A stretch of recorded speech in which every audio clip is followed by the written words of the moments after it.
Hi everyone, and today I wanted to make a video to talk about mental health. I wanted to talk about the stress that living during a pandemic can create. I'm going to try to do a series of videos every day depicting something about mental health. Tomorrow I want to do a video for parents in reducing stress in their kids or teenagers at home. But today I'm going to talk a lot about stress and coping with that stress. During a pandemic, when a lot of people are either at home right now because they're trying to work from home, they're home right now because they are out a job because of the pandemic, or home with their children, kids who are out of school, or even for the frontline workers, the stress that they can feel. So I wanted to talk to you today about the stress. I wanted to let you know that a lot of my information that I'm getting is from the CDC website. So the CDC has a lot of great information, not only about mental health, but about recommendations for hand washing and social distancing and things like that. So I wanted to first talk to you about some common reactions that people are having from the pandemic. Now, just because I say they're common doesn't mean that these are all of the reactions. You may be having some totally different ones. So first of all, a lot of people right now are feeling some anxiety, worry, and panic. A lot of the anxiety can be coming from, financial stressors or just simply the unknown. We don't know a lot of information about what's going on and what this is doing or how long. So anxiety, worry, and panic. Next, feelings of helplessness.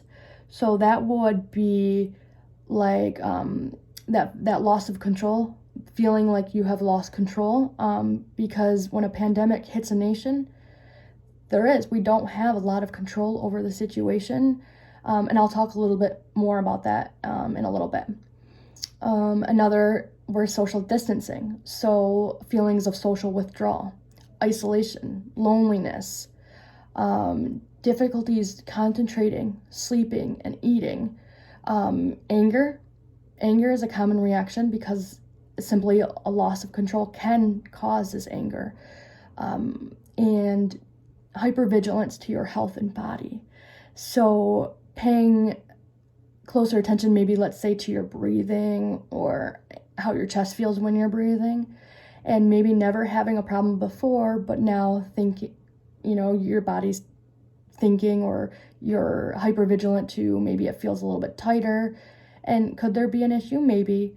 But most likely what's going on, if you're not feeling any other symptoms, is that you're being hypervigilant now about different areas of your body and how it works, things that we normally wouldn't pay much attention to. So here are some tips that you can use whether you're at home or not. But towards the end, I will have more information about crisis lines.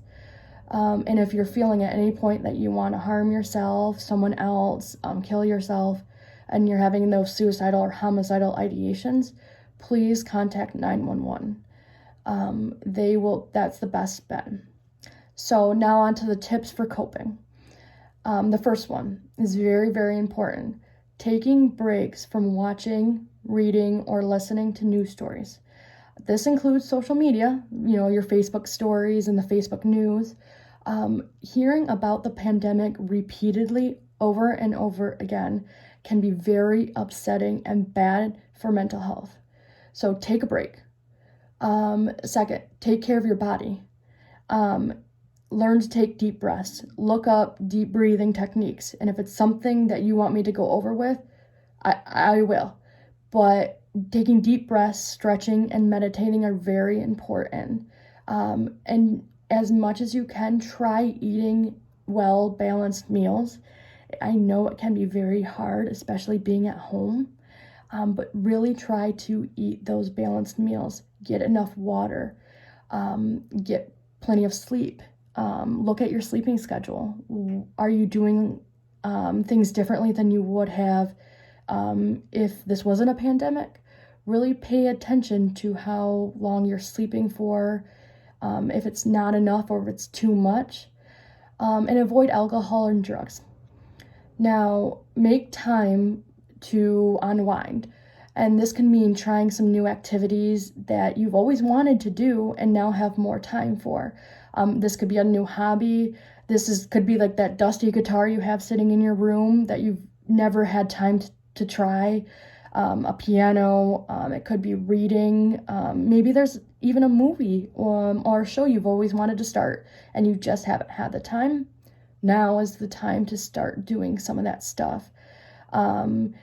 There's a lot of free online resources for different learning.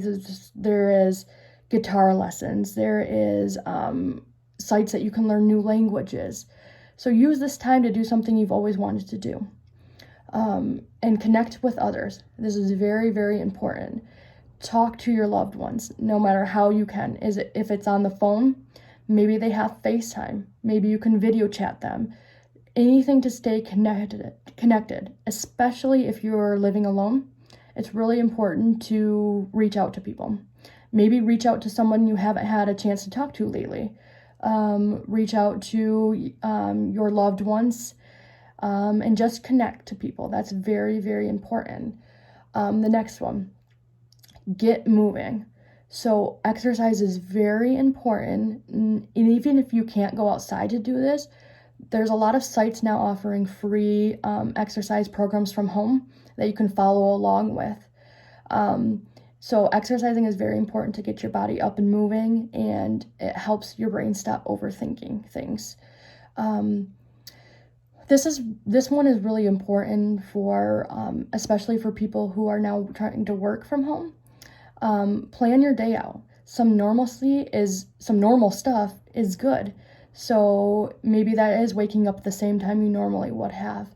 Maybe that's getting out of your pajamas and sitting down and doing your work from home. Maybe that's eating dinner and lunch around the same time you normally would have. But trying to keep a normal routine is going to be very helpful for getting that normal feeling. Taking time to reflect on your day and practicing self-compassion. So at the end of the day or at the beginning of the day, what things have gone right today? Instead of focusing on things you can't control about what's going on or all the negative aspects of what's going on, paying attention to, okay, so what's going right? What's going right in your life? What can you be grateful for? Even if it feels like you don't have a lot right now, there's something. Are you grateful because you woke up in the morning? Are you grateful because your loved ones are safe and home? Instead of saying, I'm stuck at home, no, you're safe at home would be another way to look at it. So really paying attention to how negative our minds and our thoughts can be. And then looking at what you can control. So we want to look at what we can control and what we don't have control over. The things that we can control, so some of these would be your attitude. You can control if you're following the guidelines for hand washing and social distancing. You can limit your own social media. You can find fun things to do at home. You can control turning off the news and how kind you are to other people. You can control that. Those are things that we can worry about. Now, the things that we have to let go are the things that we have no control over. So that would be, we can't really control if other people are following the rules of social distancing. We can't control the actions of other people. We can't predict what's going to happen with this pandemic. We can't control other people's motives. The amount of toilet paper at the store, we don't really have much control over that. And how long this will last and how other people are reacting to this pandemic, that's little control we have. So that's some of the things that we have to really practice letting go of. I know it's easier said than done, but the first step is noticing that we don't have a lot of control over some of those things. And lastly, seek additional help as needed. So if some of these emotions are preventing you from doing your daily activities of living, if they're preventing you from sleeping for multiple days, if they're preventing you from eating for multiple days, and a long list of other things, please seek help. So like I said at the beginning, if you're feeling suicidal, or that you want to harm someone else or yourself, please call 911. Don't be afraid to do that during this time. Get the help you need. But also, we have our crisis lines. So I will try to put these numbers in the comment section because that's going to be a lot easier for you to see. But we do have a disaster distress helpline that the government put out. We have texting lines that you can text. We have our National Suicide Hotline. Huron Behavioral Health has their emergency mental health line. Again, contact 911 or go to your ER. But we also, here at the hospital in Harbor Beach, we have our psychiatric telehealth services. We have telehealth mental services. And I'm sure along that list of resources, I've forgotten some of those. So if you want to comment, some of them I may have forgot. It's not on purpose. I'm trying to gather as much information as I can. So yes, again, if I've missed anything or you want to comment or question about anything, I am going to be trying to do these videos every day with just a bit of information for coping with this. So everyone, please stay healthy and try some of these tips and tricks out, and let me know how they go. And I'll talk to you all tomorrow. Bye.